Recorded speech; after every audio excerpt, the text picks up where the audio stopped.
सो दोस्तों टीनू यहाँ पे मम्मी के साथ बैठी है।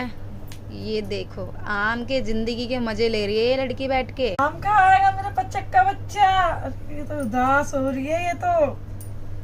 ओ मेरे बच्चा, हाँ मेरे बच्चे उदास है रे। अरे गर्मी लग रही है, हाँ पर एसी के आगे भी से गर्मी लगती है बहुत ज्यादा इस लड़की को। अरे मम्मी आम खिला दो जल्दी से, बस एसी में तो मजे मार रही हूँ मैं, जल्दी से आम खिला दो। आम खाएगी? आज क्या खाया टीनू तूने?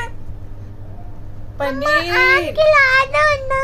मच्छी का दाना, और क्या खाया इसने? अरे ब्रेड। आम खाऊंगी